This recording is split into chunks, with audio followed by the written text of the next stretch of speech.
Saludos, bienvenidos a otro podcast de Punto de Encuentro. ¿A usted le fastidia mucho llenar sus impuestos? O también quizás cuando le hacen un descuento de su cheque. Pues sepa que todo ese dinero que se recolecta en todas partes del mundo va a una gran olla. Y luego de esa olla se determina cómo se va a distribuir y cómo va a ser repartido. La pregunta es qué es lo que pasa y cómo funciona, quién tiene la olla, quién menea la olla y cómo se hace el meneo en esa olla. De eso vamos a hablar aquí en Punto de Encuentro.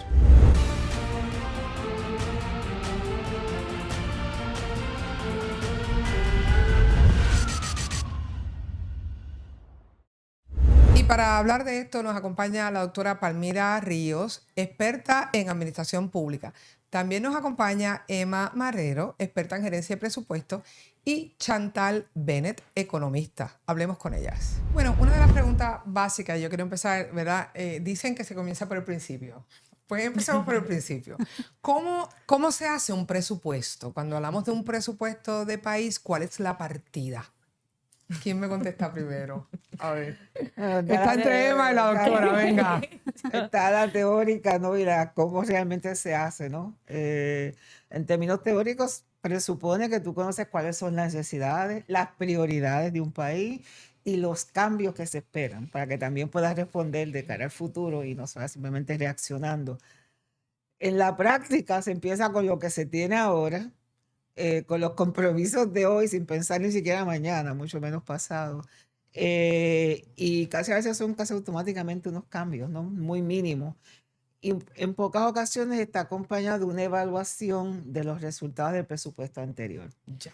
Que es lo que a veces me preocupa a mí, sobre todo en el caso de la legislatura, donde uno por lo menos iba, no sé si todavía siguen yendo, siempre las agencias a presentar el informe y en la petición, pues siempre venía acompañado de un análisis de la asignación del año anterior, qué se había logrado, cuáles eran los retos y cómo se iba a continuar. Así que esa parte del análisis de los resultados del año anterior, los retos que todavía se tienen que seguir atendiendo, es como que lo hemos dejado a un lado. Y el presupuesto responde cada vez menos a las necesidades urgentes del país y sobre todo de un análisis basado en evidencia, en datos y consultas amplias. Sí, yo tengo, ¿verdad? En el programa de radio que se transmite por Radio Isla 1320 una bandera agarrada de que a eso que usted menciona, pues yo le llamo la política bruta, que es la política que no tiene un análisis inteligente, ya sea de la parte científica, del análisis matemático necesario para poder hacer proyecciones o de los ingresos. Emma, ¿quién compone, verdad? Fuiste directora de la Oficina de Gerencia y Presupuesto, subdirectora. ¿Quién hace el presupuesto realmente en el gobierno de Puerto Rico? Mira, yo coincido totalmente, ¿verdad?, con la doctora, pero cuando yo llegué fue un momento bien particular porque fue cuando estaba el gobierno precisamente haciendo lo de la reestructuración de la deuda. Así que el manual de librito de instrucciones que se usaba antes no aplicaba para nada en ese momento, sino que cuando se comienza ese ejercicio, la Junta da un baseline o un target y te dice prácticamente tú no te puedes exceder de este monto. Entonces las agencias hacen su wishlist, como le decíamos nosotros, miren, siéntense, hagan el wishlist, analicen cuáles son sus necesidades apremiantes de lo que está corriendo. Entonces, si van a pedir adicional, justifiquen por qué y cómo, ¿verdad? Esa era la línea de la conversación, pero ciertamente no había un sistema, por decir así, robusto o estandarizado en donde se usaran datos para la toma de decisiones. No se usaba nada de eso, sino que vamos a suponer el Departamento de la Familia decía el año pasado yo pedí 1 millón, pues tengo que garantizar ese 1 millón que ya tenía con los gastos y pues déjame tirar unas misas sueltas porque tengo esta idea de este proyecto, a ver si pasa con ficha y la Junta me lo prueba. ¿Sabes? Tenían que jugar como que déjame ver qué pasa, qué no pasa, pero jamás era pensando en 2 años hacia prospectivamente, no, era cuánto yo tenía, cuánto la Junta me va a dejar gastar y justificar quizás algo nuevo que yo quería poner que pasará con ficha. Pero entonces, en términos físicos, para que la gente acá sepa, y muy probablemente ocurre de igual forma en otros países que nos ven, ¿verdad? Este podcast lo ven en España, en otros lugares. hay una oficina que se dedica a eso. Esa es la oficina de gerencia y presupuesto. Sí, esa lo, y sé Y por esa dónde la viene. habitan. Sé por dónde viene. Ajá. Inicialmente en la oficina hay una plataforma que se llama Planning, ¿verdad? EPM, en donde las agencias tienen su perfil y someten los números. Pero sucedía en ese entonces cuando llegamos que unos hacían su justificación en Excel, unos en PDF, unos qué en bien. Word. Entonces cuando yo me siento que llego nueva, yo, espérate, cómo el Departamento de Salud lo explica tan bien, tan detallado, y el de Recursos Naturales lo que tiene es una tabla de Excel. O sea, no había uniformidad en las herramientas, no había uniformidad en el lenguaje de esa justificación o de esa solicitud. Era, sálvese quien pueda, sometan eso. Entonces, una cosa que a mí me dolió mucho y lo seguí viendo según pasaron los años en el cuatrenio, que nos obligaban a nosotros, OGP, la Junta de Control Fiscal, a responder con una plataforma según ellos identificaban. No, pero añádele esta línea y esta justificación. No, pero pásame. Entonces empezaba este intercambio de cómo debe ser el sistema en lugar de la Junta proveer el sistema que ellos utilizaban. Claro. Entonces, en ese proceso, adelantándome quizás en la conversación un poco, el presupuesto se convirtió en algo doloroso para el personal de la oficina y en las agencias, porque se aprueba el 30 de junio, el 1 de julio empieza el año nuevo fiscal. Ya en octubre por ahí, OGP está mandando el memorando diciéndoles, recuerden que por ahí viene el presupuesto nuevo, la Junta envía un target a finales de noviembre, principios de diciembre. Según ese target, las agencias someten ese wishlist, la Junta los revisa, nos los da con Notice of Violation, nosotros lo devolvemos. O sea, Y ahí son empieza como el juego. 5 fases de un periodo presupuestario que se pierde tanto. Entonces, el gobierno sigue careciendo de esa herramienta para estandarizar. Para poder estandarizarlo y para poder acelerar el proceso. Excel, Porque nos hubiera ayudado. PDF. A eso súmale que no todas las agencias tenían directores de presupuesto necesariamente. Tenía agencias que quizás, que me pasó a mí en una sindicatura, que quien hacía el presupuesto era la secretaria, porque no había director. O sea, son un sinnúmero de cosas que cuando uno profundiza es como yo te dije los otros días, Dios es puertorriqueño. O sea, nació en centro médico y estudió en la UPI. De plano. Cuando yo llegué que dije, la luz prendió. Un milagro. Muy bien. Mira, y vamos a seguir, para que la gente sepa, vamos a seguir abundando en este tema, que es un tema bien importante, no solamente para Puerto Rico, sino también para otros países, porque hay un sinnúmero de países que han estado en quiebra alrededor del mundo. No somos los únicos, claro.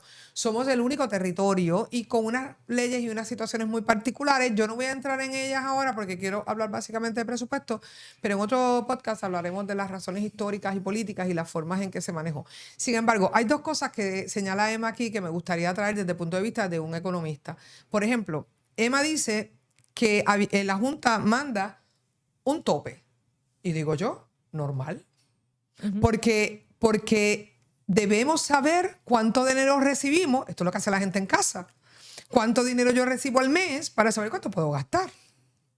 Correcto. Así mismo es. Y yo creo que es la mejor manera en que nosotros podemos, las personas que nos están escuchando, visualizarlo. Que de la misma manera en que usted se sienta, ojalá mensualmente con su familia o cada X tiempo con su familia, decidir cómo ustedes van a manejar los ingresos que están recibiendo y priorizar los gastos para que entonces puedan ejecutarlos de manera efectiva.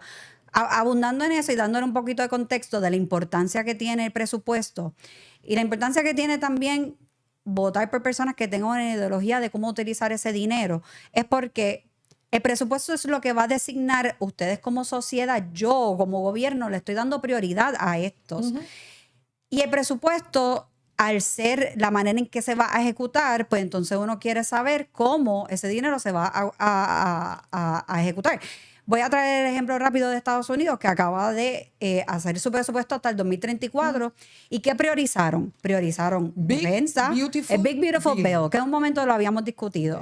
¿Y qué priorizaron? Defensa, priorizaron lo militar, priorizaron energía. ¿Y qué dejaron de priorizar? ¿Qué pusieron para cortar los fondos federales?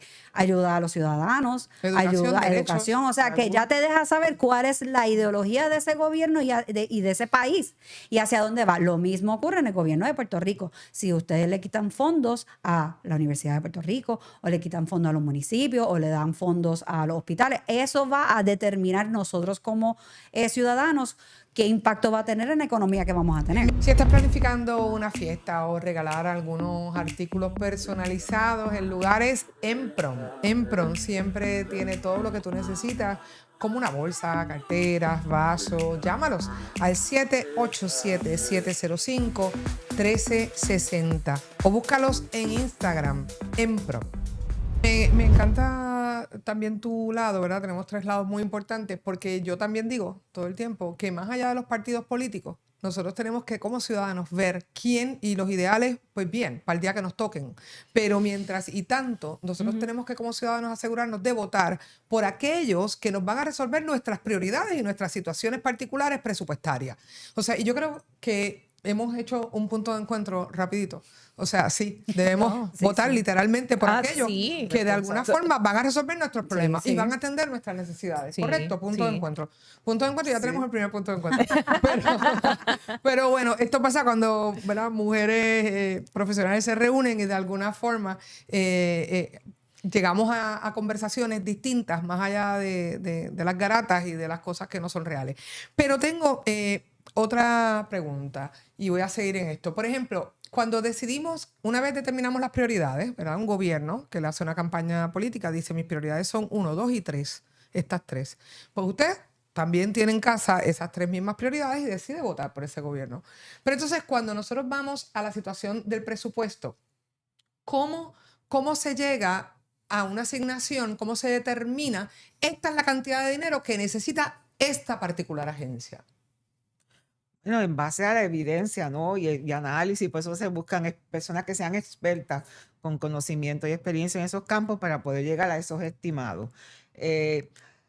Desafortunadamente, en muchas ocasiones me encuentro con situaciones donde yo me pregunto: ¿y de dónde está haciendo este gobernador este anuncio que va a aumentar partidas? Porque yo, que estaba en comisiones especiales, he visto los números y sé que el dinero no está.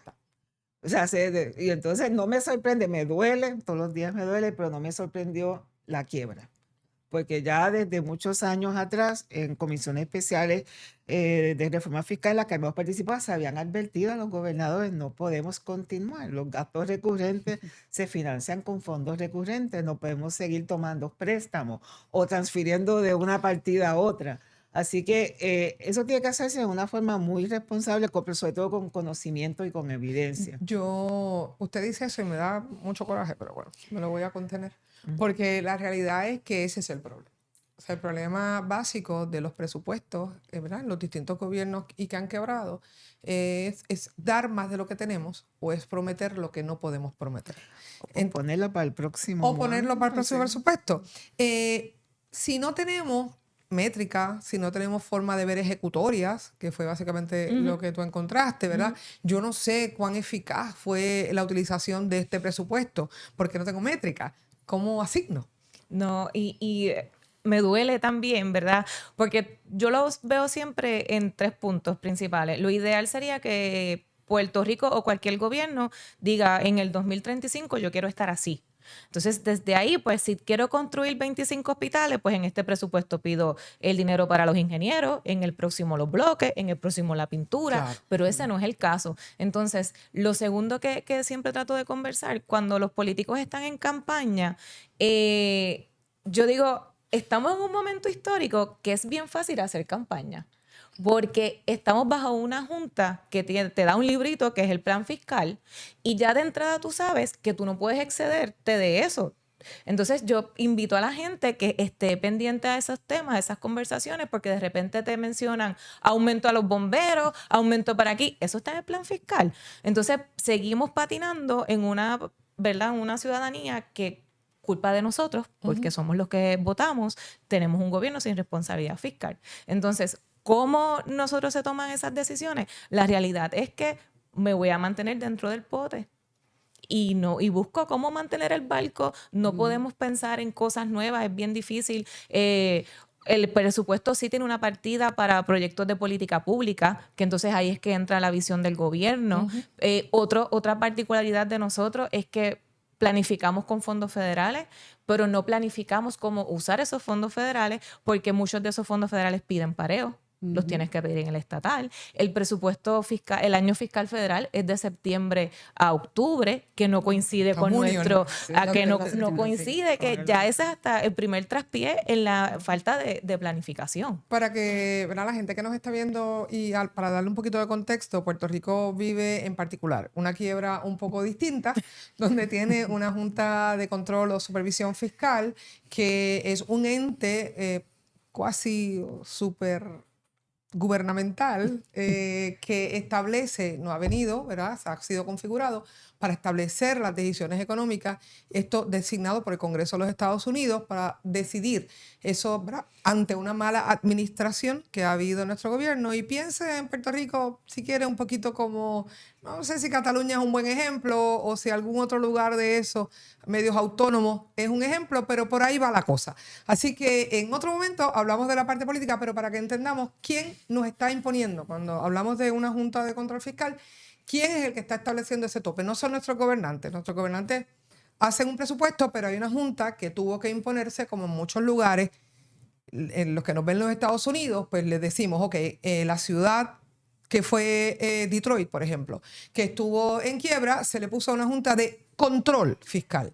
Esa Junta controlaba tanto decisiones, como señalaba usted, decisiones legislativas que de alguna forma podían impactar el fisco. Le decía, no, esa ley no puede pasar. En Puerto Rico no necesariamente es así. En Puerto Rico sigue viviendo en decisiones políticas y de legislación nuestra legislatura, pero hay una Junta que establece si vamos a poder gastar esos dineros o no. Puesto esto en contexto, ¿verdad? Porque somos distintos en el mundo, quería básicamente que la gente también un poco lo entienda. Pero el presupuesto de un país refleja esas prioridades políticas que tú señalabas. Hoy día sería interesante ver un presupuesto ante una quiebra, empezar un presupuesto en cero. Nosotros, como tú mencionaste, la Junta de Control Fiscal vino solamente, no con la intención, pero tenía dos objetivos, que era que Puerto Rico tuviese si no me equivoco, cuatro presupuestos balanceados, consecutivos balanceados, que hasta el momento hemos percatado que no ha ocurrido, y que Puerto Rico saliera de la quiebra y pudiera volver a entrar a los mercados. Eso no se ha materializado y por eso es que mencionas de que cualquier tipo de presupuesto que el gobierno de Puerto Rico vaya a hacer tiene que ir a la par de lo que la Junta puede decidir. A diferencia de la Junta que se estableció en Detroit, que sí tenía más garras, como le están diciendo, que tenía ya unas garras políticas, porque tenía un control. Más fuerza. Aquí la ley que impuso a la Junta, que fue promesa, no le da tantas garras, como dicen, tanta fuerza para poder llegar a esos acuerdos. Y por eso es que cada vez que pasa algo con la Junta, se va al tribunal para que decidan. Y entonces hay que esperar todo el proceso en el tribunal. Y a todo eso, Puerto Rico sigue teniendo necesidades y la ciudadanía sigue teniendo necesidades.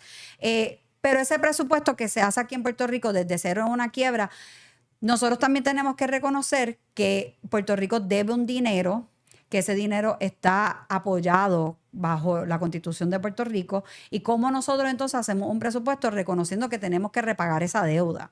Y no solamente lo tiene el gobierno de Puerto Rico, pero también las agencias públicas y los municipios. O sea, es todo un andamiaje de deuda que hay detrás de eso, que nosotros entonces tenemos que priorizar los servicios para Puerto Rico sin descuidar el repago de la deuda, porque no solamente está apoyado por la Constitución, pero algo que también, ¿verdad?, se le tiene que Bueno, para que la repagar. gente en casa tenga esto un poquito a lo mejor y ustedes me corrigen. Usted tiene una cantidad de dinero que le ingresa mensual. De repente, ese dinero usted lo tiene que utilizar, bueno, por prioridades. Pagar renta, pagar luz, pagar agua, pagar auto. Y entonces, pero ya usted había cogido un dinero prestado en un momento dado que no le había dado para pagar sus cosas mensuales y ya tenía una deuda y debe, qué sé yo, $20,000.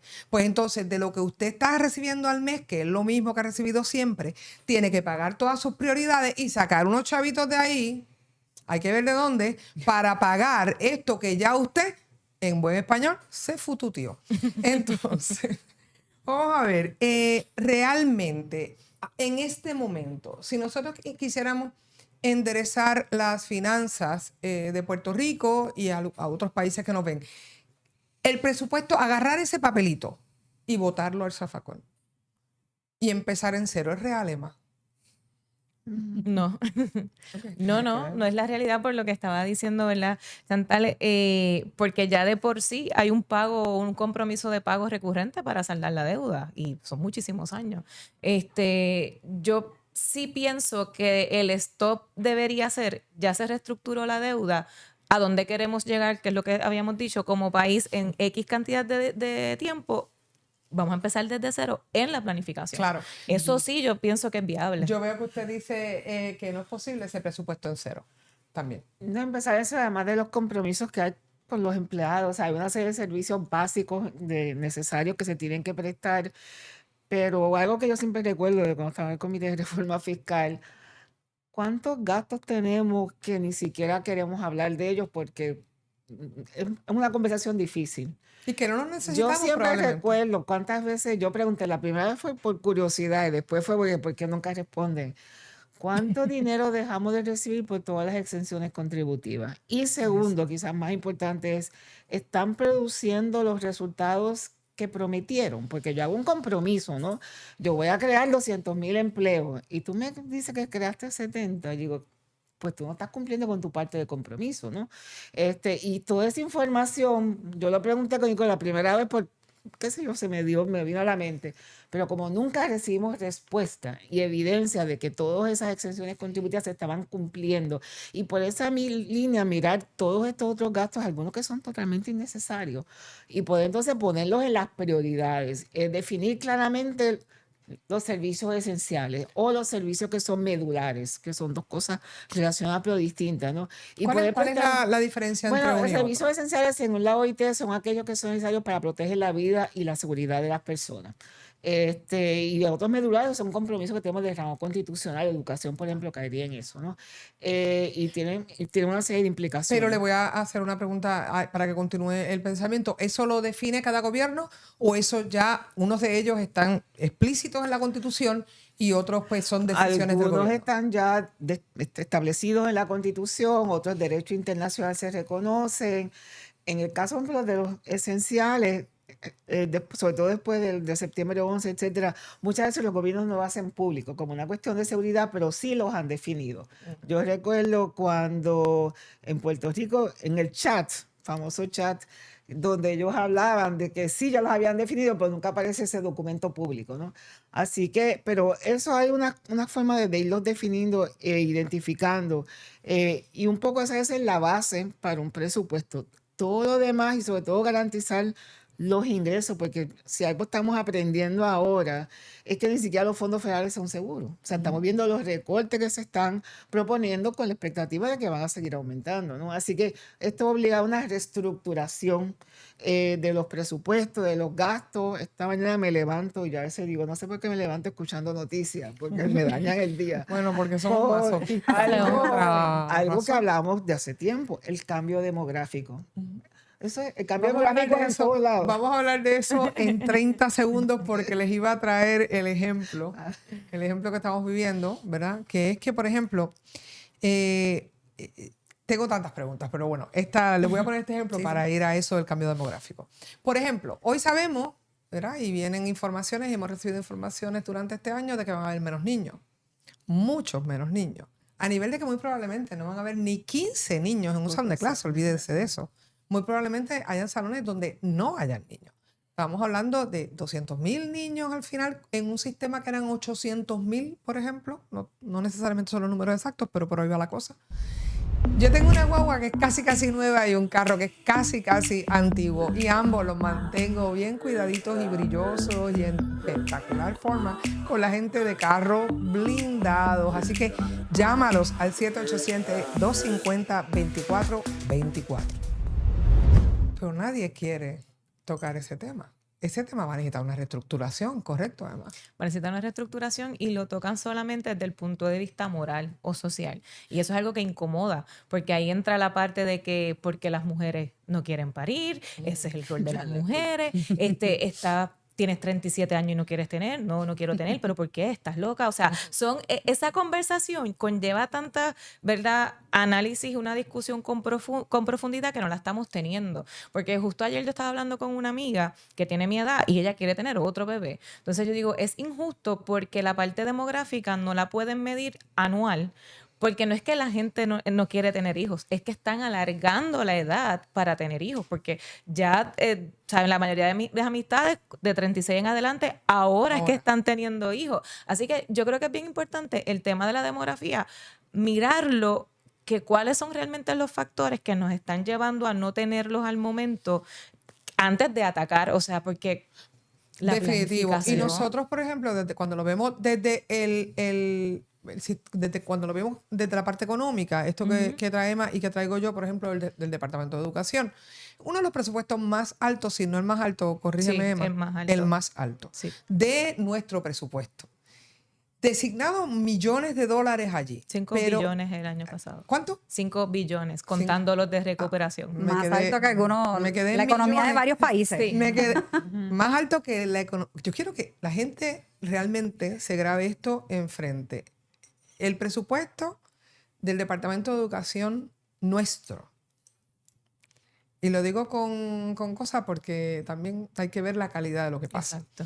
Ese sistema recibe más dinero que muchos presupuestos de países enteros Correcto. en el mundo. ¿Ok? Bueno, una vez dicho esto, voy al punto de que hay menos niños, de que van a haber cada vez menos niños. Y cada vez que hablamos de reestructurar ese sistema porque van a haber menos niños, hay un caos social. Entonces, ¿es real que yo voy a mantener una casa de 3 pisos viviendo sola? ¿Vamos a mantener las mismas escuelas abiertas con los salones vacíos? Eso ha sido un punto de discusión de ambos bandos, tanto de la izquierda, de la derecha, etcétera, de contención, porque yo creo que hay una expectativa, lo voy a echar un poquito para atrás, incluyendo a lo que estábamos discutiendo de ese presupuesto que iba a ser, porque en Puerto Rico, yo no sé si se acuerdan que había un momento que nosotros íbamos a llegar a 4 millones de población y el gobierno se estaba preparando para una población de 4 millones. Y en Puerto Rico estaban naciendo en un momento 60,000 niños al año. Este 2024 cerró con 18,000 nacimientos. O sea que te está dejando saber el tipo de población que se está quedando en Puerto Rico y que el tipo de población que se está quedando en Puerto Rico es una mayor y más dependiente aún que la población de Estados Unidos, porque sé que personas van a decir, pero la tendencia de una población mayor está pasando en todos lados. Sí, pero en Puerto Rico se está agravando porque va más rápido y porque tenemos el problema de migración y porque la población que se está quedando es una población más dependiente. Dicho eso, el Departamento de Educación, con ese nuevo perfil demográfico, ¿qué es lo que debería de ser en los próximos años? Yo creo que ahí es donde entra una parte ideológica de, bueno, si yo le voy a asignar estos tipos de recursos a agencia tan grande, ¿qué tipo de calidad de educación es la que yo quiero? Porque yo no tengo problema con la cantidad que se presupuesta.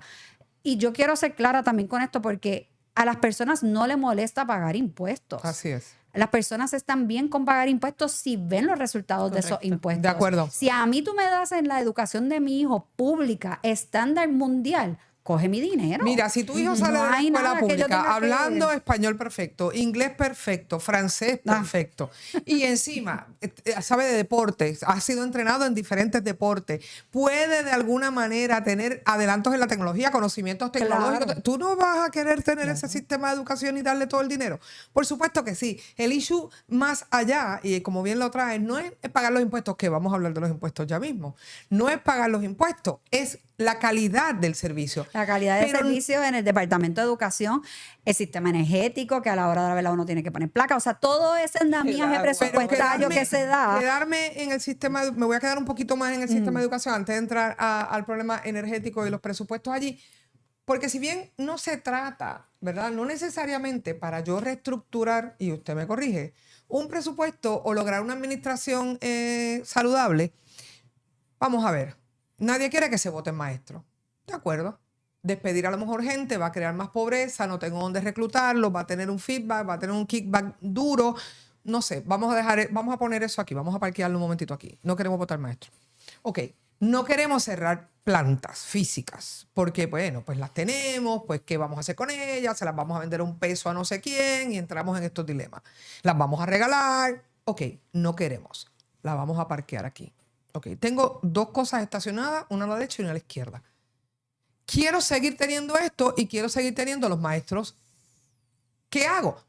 Bueno, pues yo sustituiría el servicio de las escuelas por servicios para envejecientes y haría de las escuelas algunos espacios diarios, como si son escuelas. También. Y eso lo hablé recientemente en el programa. La misma escuela recoge a los viejitos en vez de a los niños, recoge a los viejitos, los lleva a este plantel, los tenemos todo el día. A los maestros los reeducamos en algunas áreas, que sin darle clases técnicas y mecánicas de computadora, para que estén los viejitos allí. A las 5 los distribuimos y hacemos lo mismo, pero con la población que lo necesita. ¿Eso podría ser? Oye, tú sabes que uno nunca sabe cuándo puede pasar algo. Por eso hay que estar preparado. Y mira, si hablamos de seguros, aquí en Puerto Rico los duros en eso son los de Essential Insurance. Llevan más de 18 años ayudando a miles de familias y negocios a proteger lo que de verdad importa: la salud, la casa, el carro, el trabajo, todo. Ellos te buscan el mejor plan, sin vueltas y sin compromiso. Pueden orientarte en seguros médicos, de vida, cáncer, incapacidad, propiedad, auto o hasta de responsabilidad pública. Y si eres patrono, tienen programas para cuidar a tus empleados, que eso también es bien importante, te lo digo como empresaria. Además, ofrecen un plan de multiasistencia que está brutal, con cerrajería, grúa, asistencia en carretera y más. Esto por menos de $7.50 al mes. Eso es menos de una peseta al día. Así que no lo dejes para después. Llama al 787-523-3000 o entra ahora mismo a essentialinsurancepr.com y pide tu orientación gratis. Essential Insurance. Protegen lo esencial para que tú vivas tranquilo, con la mente en paz. Expandí el horario de servicio a los mismos De acuerdo. estudiantes. Yo recuerdo cuando yo estaba dirigiendo la Escuela de Administración Pública, nosotros sabíamos que no podíamos programar muchas clases entre 3 y 5 de la tarde porque no había matrícula. Las mamás, los padres estaban corriendo a los estudiantes en la escuela, se iban y luego por la tarde quizás regresaban. Eso afectaba algo totalmente separado, que era la misma oferta académica universitaria. Así que si se pudieran ofrecer servicios durante ese horario, ¿no? Y armonizar el calendario académico de las escuelas con los de los trabajos, podría ofrecer unas oportunidades para las escuelas, para los maestros, para los estudiantes, que ayudaría a la familia. Que precisamente se hizo en un momento dado en el gobierno de Puerto Rico y luego eso se Lo cayó. dejan. Era, ¿verdad?, el horario extendido. No recuerdo, no sé si fue Aníbal o quién fue, no recuerdo exactamente quién fue el gobernador, vale igual. Pero lo importante es que existía porque ciertamente, y voy a ser más, ¿verdad?, más enfática, mamá está buscando a los niños y Sí. mamá se supone en las estadísticas que es la fuerza laboral más grande o la más importante Gobierno. ahora mismo porque somos más mujeres. Y entonces, ¿cómo compaginamos ese trabajo con el otro? Pero, y eso es una opción y está ahí y no descarta la otra, Sí, son las porque dos alternativas. ambas pueden vivir juntas. Sí. Eso podría ser en términos presupuestarios ¿verdad?, removerlo y moverlo a ese, y eso sería como un deseo del gobernante. Tendría que venir como una prioridad del gobernante, una reestructuración interna del Departamento de Educación. ¿Cómo lo ves, Emma? Bueno, ahora, hace como 3 años se comenzó el proyecto de descentralización de las escuelas, que era idear, que vino el secretario de Educación de Estados Unidos y dijo, señores, si ustedes no hacen esto, nos llevamos los chavitos. Ya. Pues se comenzó ese proyecto y ese precisamente era uno de los enfoques, buscar cómo dar ese acceso y ese dinero a las escuelas, a las comunidades, para que hubiera mayor participación tanto de la comunidad como de los papás, para ¿verdad?, aumentar esos servicios para las comunidades, como estaba mencionando, que sería lo ideal. Y la idea tuya está espectacular, porque yo creo que nosotros tenemos que ser bien conscientes que tenemos, ¿verdad?, unas reglas de juego básicas, tenemos unos recursos, pues vamos a mover cómo los acomodamos y hacemos que funcione. Tiene que venir desde el gobernante, porque eso es política pública. Pero yo pienso que es cuestión de atreverse, de no pensar, o sea, pensar fuera de la caja. Porque las herramientas están, el presupuesto está, la normativa está. Las plantas físicas están, los viejitos están, las guaguas públicas están. Es cuestión de tomar una decisión y decir, bueno, pues yo estos dineros y estos servicios los voy a dedicar, ¿verdad?, a esto. Porque deberíamos tener, a la hora de hacer un presupuesto, decir, ok, yo tengo estas necesidades apremiantes. Yo voy a redistribuir este presupuesto para atender estas necesidades apremiantes dentro probablemente del mismo sistema de educación. ¿Sí? ¿No? Sí. Sí, por eso yo creo que lo retomamos otra vez, de que es importante saber por qué uno está votando, porque estas ideas que se promulgan tienen que ser ejecutadas en algún momento. Y yo creo que parte de la frustración que también como pueblo tenemos es que no vemos un resultado, y no lo digo solamente en Puerto Rico, en Estados Unidos también se está sintiendo una molestia con con los gobiernos, porque hay cierta promesa detrás de lo que se campaña y no se termina ejecutándose. Y en el caso de Puerto Rico, nosotros ya llevamos cuántos cuatrienios con un solo gobernante, por eso mismo, porque no ha habido una verdadera acción detrás de lo que se está promulgando. Pero sí estoy de acuerdo que iniciativas como esa, que son pensando fuera de la caja y que son atrevidas, y hay un presupuesto para eso, y tiene un impacto positivo, impacto económico positivo, que eso es lo que uno quiere hacer, porque en parte del presupuesto, y lo que también me ha preocupado en los últimos años, es la dependencia que se ha creado en el presupuesto con el dinero de los fondos federales. Y entonces es todo perfecto que llegue ese dinero y lo sepamos usar, lo maximicemos cuando llegue, para que cuando no esté, nosotros podamos seguir dándole el uso que en un momento hubo, pero que ya con la riqueza que nosotros creamos por el impacto económico que ese dinero llegó. O sea, que esa misma iniciativa que había mencionado, que a lo mejor el Departamento de Educación Federal asigna un dinero, que ya el Departamento de Educación Federal no va a cesar de existir, pero es un ejemplo de que no se puede depender de ese dinero que llega para esos tipos de programas, porque en el momento funcionaba. ¿Cuál va a ser la iniciativa por parte del gobierno para que esos fondos que llegaron nosotros le podamos dar continuidad? Porque en el momento en que se utilizaron, crearon un impacto económico a largo plazo. Pero, por ejemplo, verán, uno ha manejado algunos presupuestos, a lo mejor no tan grandes como el de una agencia, de ¿cuántos billones son? 13. No, ahí no he llegado. Pero ha manejado algún presupuesto. Y la realidad es que el presupuesto es una hoja de ruta, ¿no? Una hoja de ruta, uno establece sus prioridades, uno dice, bueno, esto es por aquí, es por donde voy. Pero una vez está aprobado, ¿verdad? Una vez yo cogía mi presupuesto, proyectaba un espectáculo muy grande, como podía ser, qué sé yo, Miss Universo o el que fuera. Yo iba a esa gerencia, que en este caso es gobierno, y decía, apruébenme, que en este caso es Junta de Control Fiscal, apruébenme este presupuesto. Una vez aprobado, viene el dilema de gerenciarlo. O sea, y ahí es donde entra de alguna manera la gerencia pública, ¿no? ¿Cómo lo ejecuto? ¿Cómo logro mantener el presupuesto en presupuesto? Porque al final, ¿cómo se balancea el presupuesto? ¿Es al final o es al principio? Se supone que es al final. Me lo dices con una cara tan triste. Sí, porque estoy pensando en que ya la semana pasada hubo una ley que tiene impacto fiscal y el presupuesto apenas acaba de comenzar. O sea que ya no está balanceado como se anunció en el momento de aprobación. Ya lo desbalanceamos. O sea, ya por ahí, porque con hubo una ley, yo creo que lo hablamos rápido, lo del impuesto al inventario de los medicamentos. Eso tiene un impacto fiscal automático. O sea, pero mira, yo creo que esa es la parte que más a mí me frustra, porque como tú muy bien lo dijiste, el presupuesto es la hoja de ruta. Se supone que antes llegue el por qué.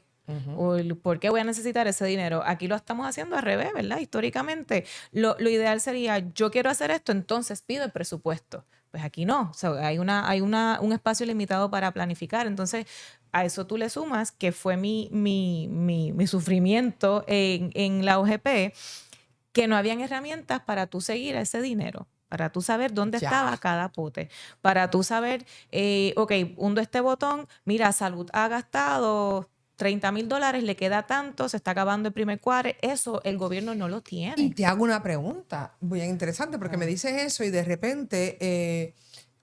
¿verdad? En la empresa privada funciona distinto. Una vez se me otorga un presupuesto, pues yo manejo el presupuesto y me aseguro de que, no, ¿verdad? Si no me votan, pues es bien simple.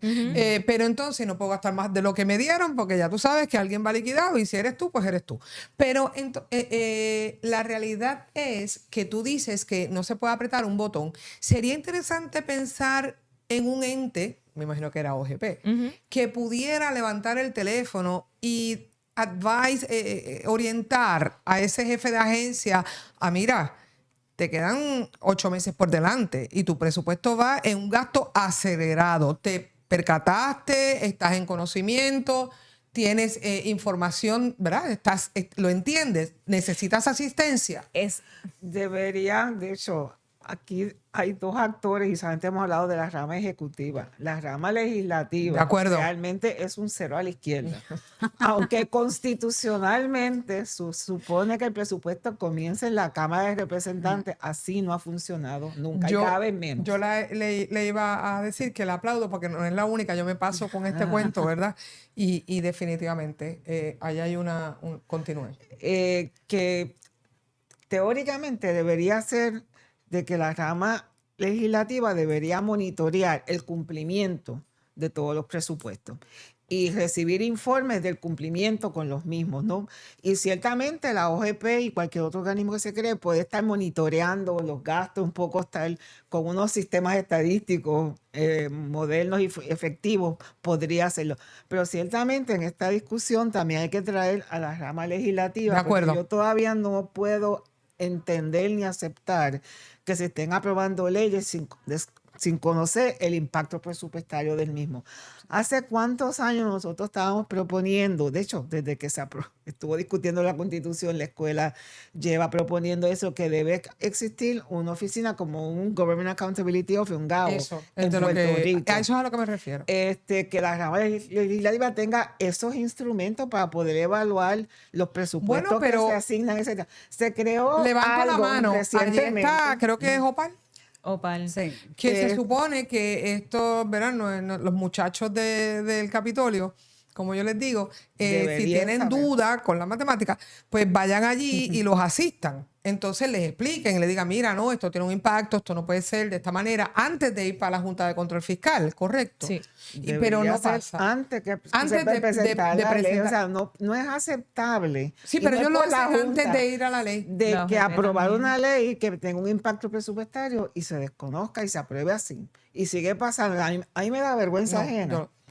Cada vez que escucho que devuelven un proyecto de ley por la Junta, porque no se hizo ese ejercicio. Usted O sea, y yo eso es- sentimos de- la misma vergüenza y lo digo todos los días. Y vuelvo y lo recalco en este podcast, la responsabilidad que tiene esa Asamblea Legislativa, no solamente en no aprobar leyes así al populismo loco, de te doy lo que no tengo, pero no importa, que es bochornoso y yo no voy a soltar este tema.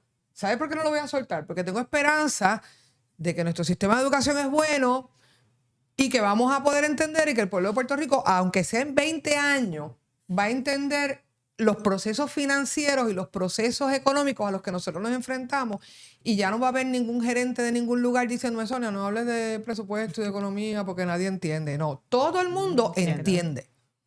Todo el mundo entiende. Y yo creo que es parte del problema no tocar el tema pensando que la gente no entiende. Eso es fatal. La gente entiende.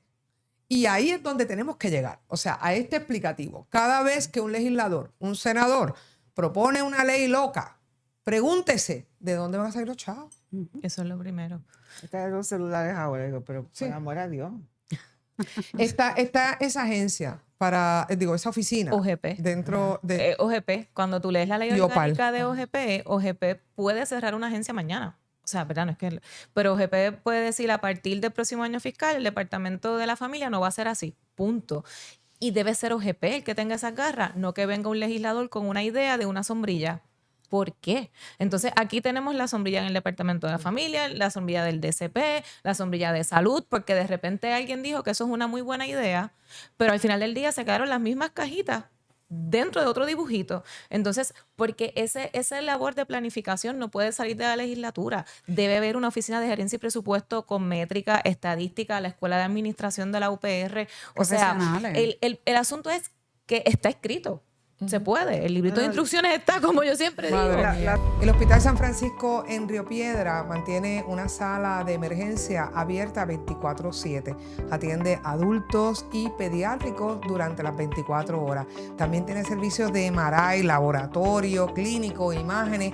Así que llámalos al 787-767-5100. Ya las trajo, sí, Sí. totalmente.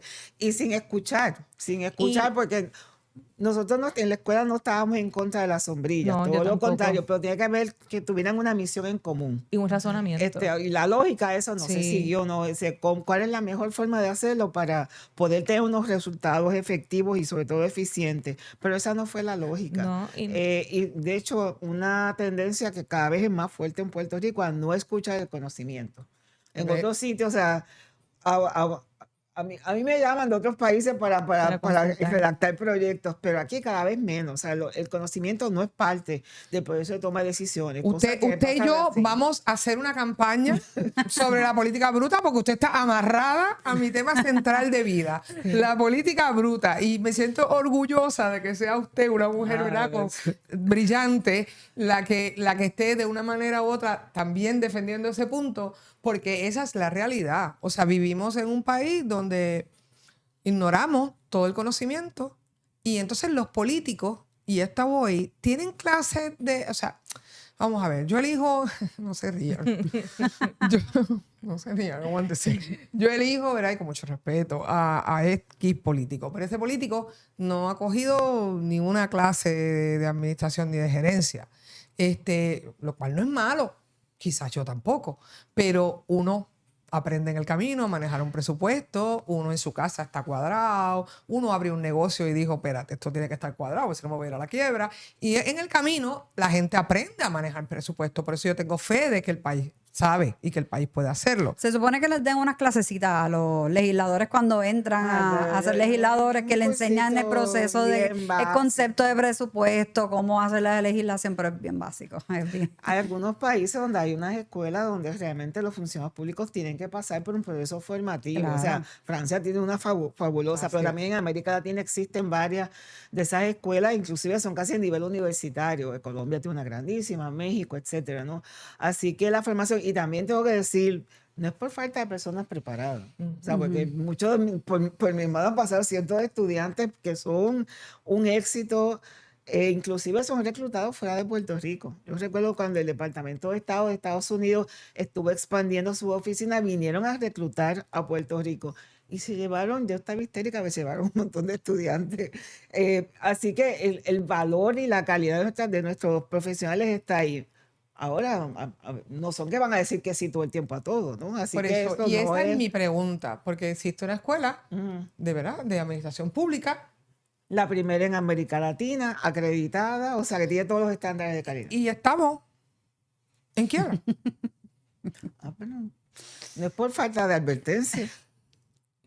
Yo, ¿verdad? Antes de explotar, yo creo que todo se reduce a la falta de continuidad, ¿verdad? Digo, no todo, ¿verdad? Pero gran parte se reduce a la falta de continuidad, porque además de que no se preparan los profesionales o los políticos electos, volvemos a lo mismo. La oficina de gerencia y presupuesto tiene ese rol. Lo que sucede es que ante el cambio de administración, de repente uno se levanta con una idea, se fueron todos los proyectos que dejó el anterior, entonces tienes un equipo de personal en la oficina de gerencia y presupuesto espectacular, que son los analistas, los gerentes de presupuesto, los representantes, que ellos llaman a la agencia por su cuenta. Porque ellos tienen en el DNA que eso es lo que le toca a la Claro. oficina de gerencia y presupuesto, pero el problema es la falta de herramientas, la falta de continuidad, ese compromiso, porque yo recuerdo, mencionaste la OPAR, que de hecho el que está dirigiendo la OPAR es el licenciado Ecrian Martínez, que estuvo en la oficina de gerencia de presupuesto, espectacular, es economista y tiene nuestra edad, es jovencito como nosotros. Y yo recuerdo en las conversaciones, porque nosotros hicimos una área nueva en OGP de asuntos legislativos y gobernanza, que entonces se supone que en todas las vistas públicas que los proyectos tuvieran impacto fiscal, las OGP tenía que someter un memorial explicativo expresándose sobre esa ley. Gran parte era no la someta. tiene impacto presupuestario, no la someta, la sometían. Mira, una vez nos llegó una que a mí me voló la cabeza, era un representante proponiendo una distribución de fondos ARRA en unos municipios y los fondos ARRA son discrecionales, o sea, son del gobierno federal y tienen una vigencia. Tú no puedes planificar con unos fondos ARRA y mucho menos en municipios. Sí. Entonces, ahí es que a ti te vuela la cabeza que estos son los legisladores que a pesar de la herramienta de una consulta en la Oficina de Gerencia y Presupuesto o la OPAL, al final termina votando por lo que ellos quieren. Mira, como aquí todo el mundo, se me ocurre una cosa loca, como aquí te pasan haciendo el SAR de una cosa y el Los SAR comités de aquí, y el SAR comités de de la allá. otra La cosa. monarquía. Ajá, exacto, porque con un SAR para afuera que tenemos, yo la escucho y yo digo, ¿y si hacemos? Como todo es como un outsider, como ¿verdad? Tengo la institución gubernamental, tengo la oficina gubernamental constituida y toda la cosa, pero viene otro como de por allá y también toma decisiones. ¿Y si hacemos una oficina de gerencia y presupuesto ciudadana? Sí. Y entonces nos ponemos nosotros ¿verdad? A juzgar en el exterior, desde afuera, todo lo que está pasando dentro de estas agencias gubernamentales, porque es que yo no puedo entender. Y es bochornoso, a mí me pasa lo mismo que usted, me da mucho bochorno todas las mañanas. Como una oficina constituida como Lopal o OGP, que en el mejor, ¿verdad? Uno puede saber alguito, pero si yo estuviera ahí, yo diría, espérate, déjame ir para allá, porque estos son los expertos, estos saben más que yo, háblenme a mí de cámaras y de luces y de cosas técnicas, quizás, o de teatro o de cine, pero de repente no utilizarla, Emma, o mal utilizarla, nos cuesta chavos también esta oficina. Nos cuesta, chavo. Las dos. Sí, sí, y de hecho en otros países en América Latina es bien común el presupuesto participativo, en donde se hacen vistas públicas en A las eso iba. comunidades. A eso iba. Pero aquí tú dices presupuesto participativo y eres de izquierda turba y no puedes hablar de eso. Sí. Entonces ahí volvemos a lo mismo. Es como un chip tan brutal que tenemos que nos ciega a lo político y nos impide aprender a trabajar con continuidad. Y mira, ahorita estabas comentando algo que se me ocurrió. Algo que siempre hablábamos era hacer una planificación transversal o lineal. Porque a veces habían Explícate agencias para que podamos entender. que a veces todos. habían agencias que pedían lo mismo Ya. y no se hablaban. Porque no se hablan entre sí. Ese es uno de los Otro principales problemas. Entonces yo decía, pero ¿y por qué tal si educación no valida primero con familia? Porque muchos de los servicios se pueden, ¿verdad? Integrar y uno pide el presupuesto y el otro no. O qué tal si entonces las ambulancias la pide X personas, pero el DCP no me las pide. O sea, esa falta de planificación no la hay. Totalmente. No la Emma, hay. pero es que tú me cuentas esto, yo me quiero un poco desmayar porque Sí. es que es lo normal. O sea, Es lo lo normal sería que pudiéramos... Mira, yo una vez traté de hacer este ejercicio, ¿verdad? Desde mi desconocimiento, coger una pizarra y empezar a poner todas las agencias que había en el gobierno de Puerto Rico. Usted empezó a abrir los ojos. No te dio la pizarra. No me dio la pizarra. Sí. Pero no solamente no me dio la pizarra, habían cosas que yo no conocía, Sí. que no sabía que existían. Sí. O sea, que si de alguna forma también tenemos un gobierno que tiene muchas sombrillas y ramitas y de aquí sale esta oficina que compone y ahora tenemos los ARES también por encima y todos estos adornos, ¿cómo podríamos hacer para que toda esta gente, cuántas oficinas finalmente tú crees que hay?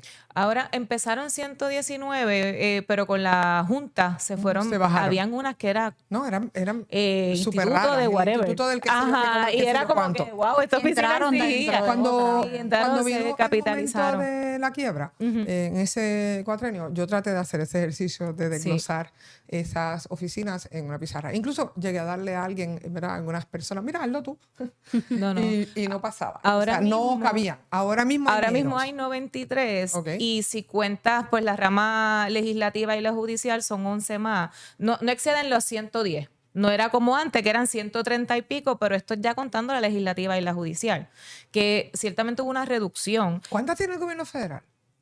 El gobierno federal no Ninguno tiene tiene, tantas, ¿no? El porque gobierno es federal no una, tiene son unas tantas. super Una sombrillas, sombrilla. una super Las sombrilla. obligaciones son Que, diferentes, que claro, volvemos, la sombrilla, por Sí, porque los ejemplo, estados tienen obligaciones tienen más parecidas a las obligaciones más, nuestras. Sí, sí, y de nuevo, es la repetición de la ley orgánica, de los objetivos, a veces como que Si tú lo reduces, pudieran ser 5 agencias principales y fin de la historia. Pero se sigue haciendo esa rama como tú estabas diciendo y ahí es que se pierde, ¿verdad? Esa parte de la operación gubernamental. Claro, porque entonces pasa lo que tú estás trayendo a colación, doctora, que es la situación de que al tener tantas agencias ramificadas y seguimos y de momento abrimos otra y ahora ahora tenemos los comités. O sea, tenemos las agencias, comité para tenemos los todo. Que si tú comités. quieres que algo no salga, pon un Ah, comité. un comité, eso no No me den esperanza. No, esa regla no falta. Esa regla no falla. No, Bueno, no falla. ¿cuántos comités tenemos ahora mismo? Ya perdí la No cuenta. sé, ya. Anyway, tenemos comités, tenemos los ARES, tenemos las agencias. Entonces seguimos poniendo cosas. A mí me empieza a dar como me empieza a molestar todo. Realmente no hay comunicación porque es demasiado, hasta cierto punto, la palabra a lo mejor no es grande, es disperso Fragmentado. y fragmentado. Eso lo podríamos resumir teniendo menos agencias y podríamos tener mejor comunicación gubernamental. Yo creo que también separando las funciones. Por ejemplo, lo que estaba hablando hace un momento sobre el gobierno federal, los gobiernos estatales y municipales. El gobierno federal fiscaliza la función, pero no presta tanto el servicio directo. Eso sí es una función del gobierno estatal, pero sobre todo los gobiernos locales. Así que en Puerto Rico quizás ha habido un temor a los municipios, a los alcaldes, y se concentra todo en una forma excepcional. O sea, el modelo de Puerto Rico es muy excepcional, donde se concentra todo en la rama ejecutiva, ni siquiera en el gobierno, en la rama ejecutiva. Por eso traía que también muchas funciones legislativas también la ha asumido.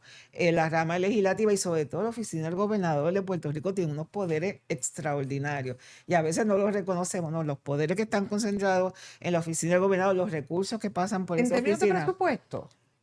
Sí, o sea, el manejo que tiene el gobernador, la gobernadora de Puerto Rico es excepcional. O sea, de hecho, muchos presidentes han querido tener el veto de bolsillo que tenemos aquí, o el line item veto. El line item veto que se llama, ¿no?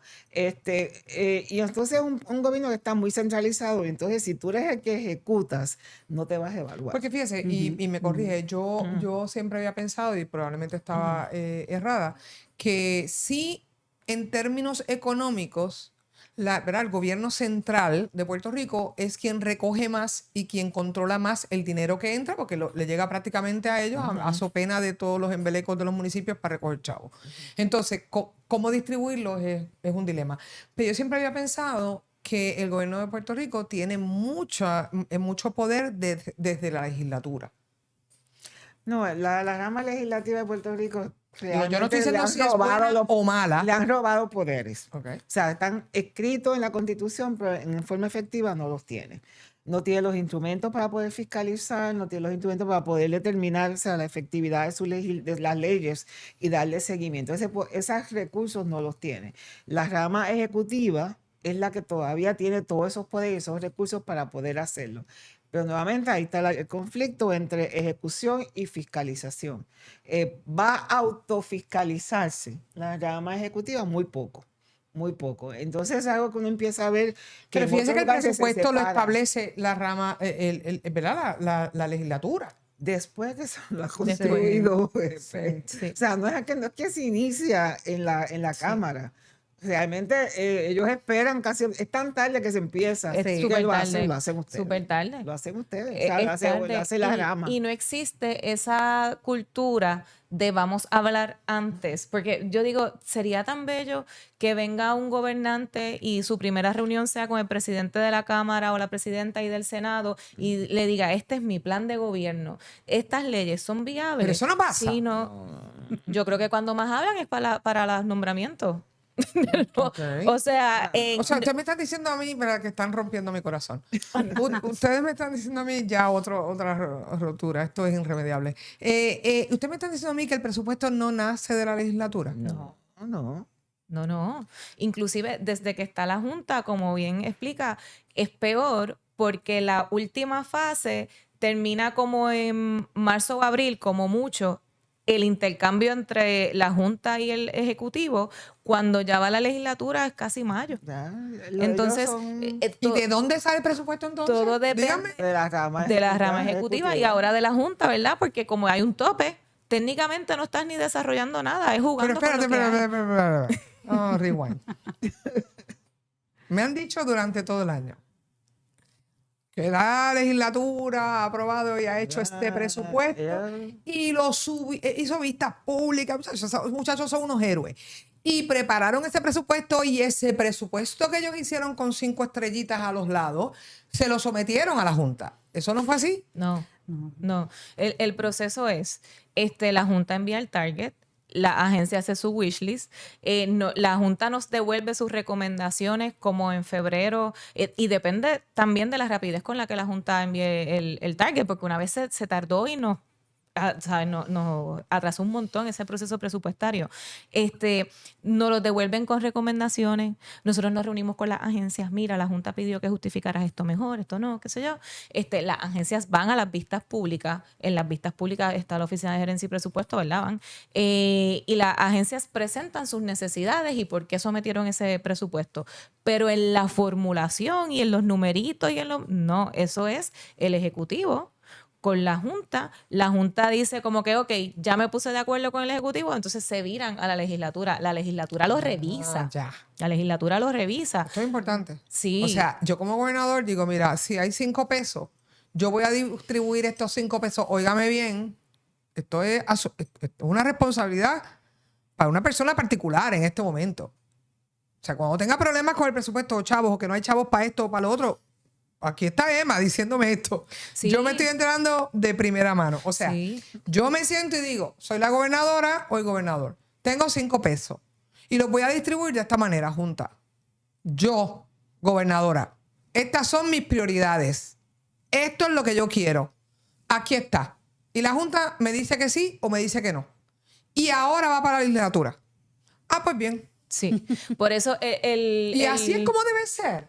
No. No. Constitucionalmente Yo vivo no engañada. debería ser así. Sí, Se supone no. que salga La de la Constitución legislatura. establece otro orden, pero no es lo que estamos siguiendo. Por eso, ¿y cómo debe ser constitucionalmente? Porque yo viví engañada, yo me creí la Constitución, yo creía que se hacía como dice la Constitución. Por eso pensé diciendo que necesitamos un cambio cultural en entender la integración de las ramas y la responsabilidad de cada una. Porque también todo depende de la mentalidad y la política pública del gobernante en el que esté, si es una persona accesible, si es una persona que está dispuesta a sentarse y negociar con los legisladores. Nosotros hicimos eso, o sea, y mucha gente decía, esto nunca pasaba, y era como que esto es básico. Claro. Invitábamos a los asesores de los representantes, iban a OGP y hablábamos. ¿De acuerdo? Mira, este presupuesto va por aquí, por allá, y vamos al Senado y a la Cámara, y se presentaba y se discutía. Entonces se aprobaba un presupuesto en conjunto. Ay, Pero el proceso es ese que les comenté. Pero la También Constitución no dice que es así. No, la Constitución establece, empieza en la Cámara, ni siquiera habla en la Cámara de Representantes, se supone Exacto, que inicia, va al Senado. Y Si eres una persona como yo que te gusta viajar, siempre puede ocurrir un imprevisto. ¿A quién no le ha tocado una situación de un vuelo cancelado o un pasaporte perdido o una emergencia médica o una interrupción de viaje? Essential Insurance Services te asiste en adquirir la póliza de viaje que te proteja en cualquier destino. Viaja con tranquilidad de estar cubierto antes, durante y después de tu aventura. Comunícate hoy con Essential Insurance Services. el gobernador. ¿Y sabemos por qué? Porque la Cámara de Representantes es el cuerpo Que de representa- mayor representación bueno, política. dice, Sí. representación política y de sectores. ¿Ves? Vuelvo a mi campaña, casi todos allí son abogados, allí no hay médico, no hay maestro, no hay enfermera, no hay ciudadano Maestro. X, No hay allí ni no hay mujeres. maestro, allí hay todos abogados, pero se supone que esa Cámara de Representantes es representativa de nuestra sociedad. Ujú. Se Entonces, pero no lo es y tampoco tiene los instrumentos para hacerlo. Yo recuerdo en una ocasión, hace muchos años, que se propuso crear algo como el OMB, que luego Explique lo la que es el Oficina of OMB. Management and Budget, que aún en Estados Unidos, aún en la época de Donald Trump, que eso- cuando ese organismo dice, esto va a costar tanto, aún los representantes o los senadores más conservadores lo escuchan y lo respetan.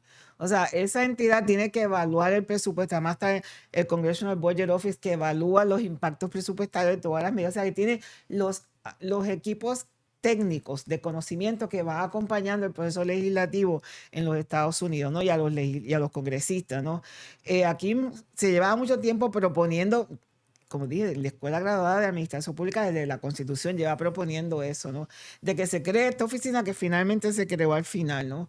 Pero ciertamente para llevar a cabo todo ese trabajo no tiene, porque tampoco uno no puede esperar que todos los legisladores, los senadores y los representantes tengan el expertise y el No, por supuesto que conocimiento, no. no lo tienen. Y uno que ha tenido que ir a vistas públicas, uno se da cuenta del desconocimiento que allí existe, muchos no saben. Y está bien, dentro de todo, para mí está bien, porque eso es un cuerpo representativo de la sociedad. Ya quisiera yo que hubiera más representatividad de sectores distintos y no fueran todos abogados o simples políticos. O sea, que hubiera un maestro, que hubiera un médico, que hubiera una enfermera, que hubiera, qué sé yo, un camionero, que fuera un No, la representativo diversidad del país. del país. Pero, ¿verdad? Se supone que esa era la intención, no lo es. Y está bien que no sepa. Lo que no está bien, y lo digo todos los días, es que ejerza la política bruta. Que si usted no tiene el conocimiento, usted levanta la mano y usted dice, venga acá, ¿quién es el que tiene el conocimiento que me pueda asistir a mí? Yo tengo esta idea. ¿Usted me puede ayudar? ¿Cómo la ejecuto? ¿Cuántos chavos voy a necesitar? Ayúdame, la idea es mía, yo soy la política. Pero ¿cómo lo hago? Y ahí Cada vez escuchamos, por lo menos yo, no, me preocupa, de más casos de leyes que han sido aprobadas sin vistas públicas. pero Esa es la parte que yo todavía no usted y yo nos entiendo. vamos amarrando un poste próximamente, porque esa es Este, mi otra crítica diaria. O sea, aprobamos ¿por qué aprobamos un proyecto sin vista pública? Lo digo y lo repito. La política bruta funciona desde el desconocimiento, desde la ignorancia y desde la evasión total de aquellos sectores especializados en X materia. Y vemos que se legisla, y estoy segura que es a lo que usted se refiere, algo sobre la medicina, pero no hay ningún médico ni escuchamos el sector de los médicos ni de salud. Se legisla sobre los teléfonos celulares, pero no se escucha a esa organización que está especializada y conoce lo que son las telecomunicaciones o las comunicaciones. Se legisla sobre la comunidad LGBTQI+, ignorando más de 7, 8 organizaciones.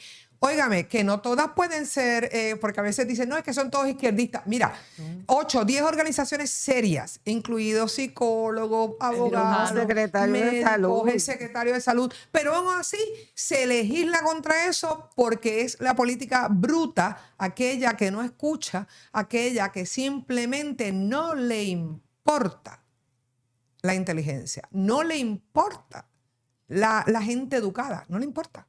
Porque yo no puedo pensar que es una casualidad. Yo pienso que no les importa. No creo que sea una casualidad. Puedo decir que a lo mejor detrás de todo esto hay una ideología que ya vienen con un norte.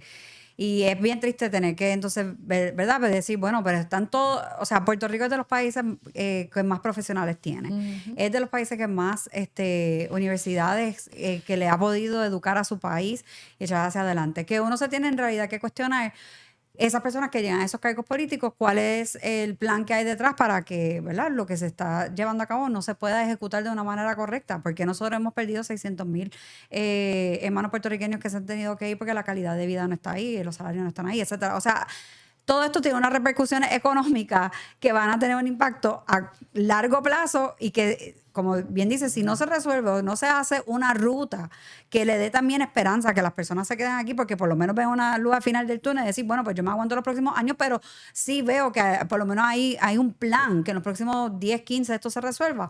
Vamos a seguir perdiendo Yo población con tengo eso. otra bandera y quiero aclararla con ustedes, que es la de los impuestos. En Puerto Rico yo pienso, cada vez que hoy mismo llenaba unos sobres para unos pagos y pagos básicamente por hacer negocio, porque si la patente, porque si el whatever, el seguro, el esto, lo otro, o sea, son 20.500 cosas. Y la pregunta es, ¿se recoge suficiente dinero en Puerto Rico para Demasiado. operar? Sí. Contésteme. Demasiado. Emma, Sí. Sí, aquí está todo. O sea, El el problema dinero no está. son los chavos aquí. el problema no es el dinero. El problema es la es manera en que se está distribución del utiliza. dinero. Y regresamos. A un gobierno le debe sobrar en exceso el dinero. No debería. En todo caso, debería devolverlo a algún tipo de servicio, etcétera. A mí no me importaría pagar más impuestos si no tuviera que estar comprando agua, porque la que recibo por la tubería no es de calidad. Que si placas y baterías porque la electricidad no me funciona, que tengo que estar poniendo rejas de seguridad porque no tengo seguridad en mi casa, que si la educación privada porque la pública, o sea, realmente termino pagando dos Doble. veces. Una por un servicio público que no se recibe y otra por unos servicios privados para poder llenar esa deficiencia, Esto ¿no? es algo que he hablado muchas veces también, que es que cuando dicen, no, porque hay un sobrante del presupuesto y nos sobró esta cantidad de dinero en el presupuesto y lo vamos a utilizar para otra cosa. Yo planteo que si le sobra dinero al gobierno en exceso, recogió en exceso y que el dinero se cambia de manos. Si tiene en exceso el gobierno, se lo quitó a la gente. Punto de encuentro. Sí. Sí. Y Puerto Se lo Rico. quitó a la gente. Y a ver a qué sector se lo está quitando en exceso, porque hay aquí un sector que tiene unas excepciones contributivas. Yo termino Sí. pagando más impuestos que los muchos ricos. No, por eso. Pero se lo quitó a la gente. Sí, lo se que lo le quitó sobra a un sector. a un sector. A un sector. O sea, dinero tenemos. Punto Dinero de encuentro, hay dinero. Punto de encuentro. Hay Hay dinero. dinero. Hay dinero. Hay dinero. ¿Hay Sí, dinero hay suficiente? dinero, pero una cosa que nos olvidamos en Puerto Rico tiene las tasas más altas de pobreza y desigualdad del mundo. O sea, estamos quitando los recursos a los más necesitados. Bueno, le estamos quitando, según yo, los recursos a los que trabajan, que clase media, a los trabajadores, porque esos son los que están Y pagando todos estos el más empresarios alto que ni impuesto. están pagando. O sea, lo estamos invitando a venir aquí como si lo estamos haciendo de gran favor y estamos exacerbando las desigualdades de Puerto Rico. O sea, cada vez que yo veo que Puerto Rico está entre los primeros 10 de la desigualdad más alta del mundo, digo, pero nosotros no miramos eso.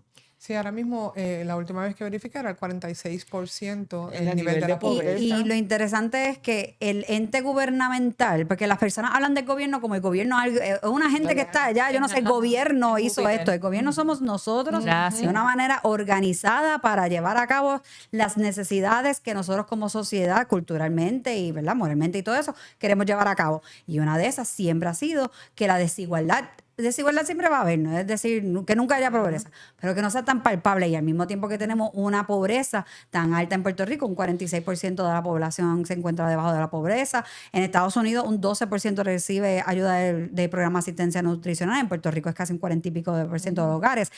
Y al mismo tiempo, Puerto Rico tiene de las tasas contributivas más altas del mundo por el lado de sector privado, 37%, y por el lado de individuos, topes de hasta 33%, más el sales tax más alto de Estados Unidos, más aranceles, más, los arbitrios, más ahora los aranceles, más el impuesto alimentario. Absurdo. Es absurdo la cantidad de es dinero que absurdo. nosotros como país recolectamos, que el gobierno recolecta, y entonces el decir que hay sobrante. Hay necesidades, o sea, ¿cómo hay sobrantes? Sí, hay necesidades. Y estoy de acuerdo que los incentivos también tienen un costo. Tampoco es decir, bueno, pues vamos a darle exención a todo el mundo, pero es que hay unas necesidades que hay que cumplir. No me digas que el dinero no está entrando cuando está entrando, pero al mismo tiempo tenemos esas necesidades ahí que no se están atendiendo. Es un desfase total en ese sentido, desde mi perspectiva, de lo que recogemos, ¿verdad? En términos de todos esos impuestos, que yo siento que son muchos, y son muchos, ¿verdad? Estamos hablando de un 33% y de todos los que has mencionado, IBU, o sea, todos los impuestos. Y la realidad es que al final del camino no vemos necesariamente ese dinero invertido en las áreas de mayor necesidad. Hubo un momento en Puerto Rico en que yo hasta escuché hablar en algún momento de mi vida sobre clase alta, media alta, baja, media, baja, hasta llegar a los pobres. Entonces, hoy día eso se ha roto. O sea, hoy día no hay media, o sea, es media. Punto. Esa media alta que determinaba mucho sociedades, como tú mencionabas, donde nosotros somos un país altamente educado. Esa es la realidad. O sea, tú vas a otros lugares y por ciento de población, nosotros tenemos la mayor gente con bachilleratos. Sí. O sea, gente que estudió, que se le dio acceso a la educación. ¿Cómo uno entiende un país altamente educado y con acceso a educación sumergido en un 46% de pobreza? Porque parte del problema de cuando uno realiza un presupuesto también tiene que ver, y disculpa que lo vuelva a traer, pero con la ideología que está detrás, porque es diferente tú hacer un presupuesto sabiendo que pues cualquier cosa, hay un dinero o otro que me está vaqueando, apoyando en esto, versus tú sabes que este presupuesto es lo único que hay. Cuando República Dominicana hace un presupuesto, sabes, esto es lo que hay. Cuando Colombia, cuando España hace un presupuesto, dice, aquí no va a venir Estados Unidos a darme fondos federales. Esto es lo que hay y esto es lo que tengo que usar y maximizar. No estar esperando de que, bueno, es que va a llegar unos fondos federales para atender esta población. Yo no la voy a atender, esto lo va a atender otro. Pero No. eso es irresponsabilidad. porque realmente nosotros sabemos. Es más, ¿cuánto dinero vamos a recoger? Ahí está el Departamento de Hacienda, hace su reporte. Nosotros sabemos. Nosotros podemos dejar eso como un si pasa, pero no. Lo utilizamos para cuadrar esos presupuestos. Y ahí es donde está el Y verdadero también problema. para Yo, venderlo políticamente, claro, porque las políticas para combatir la pobreza en Estados Unidos están pensadas en un nivel de pobreza de 10 a 17%. No está dirigida para un 40%. Por eso aquí fracasan todas y no entran en crisis porque nunca son suficientes, porque no están diseñadas ni pensadas para esos altísimos niveles de pobreza que prevalecen en Puerto Rico. Así que ahora el impacto es mayor en Puerto Rico que en Estados así Unidos. mismo. Es muchísimo mayor, mucho más grave aquí que en los Estados Les Unidos. tengo que despedir, pero quiero Hay quiero que tantas sepan cosas. que llevamos mucho rato, pero queremos ver, hay tantas cosas. Me gustaría, yo quiero seguir tocando estos temas, porque en una misión privada y única y autónoma es tratar de tocar estos temas de forma cotidiana, que la gente pueda ir entendiéndolos y pueda ir siguiéndolos con la esperanza de que un día tengamos un país que pueda entender cómo elegir a sus políticos, partiendo de la premisa de que van a utilizar bien los recursos más allá de lo que le prometen. Punto de encuentro. Punto de Sí, encuentro. totalmente. Sin duda hay que continuar esta conversación. Punto Sí. de encuentro.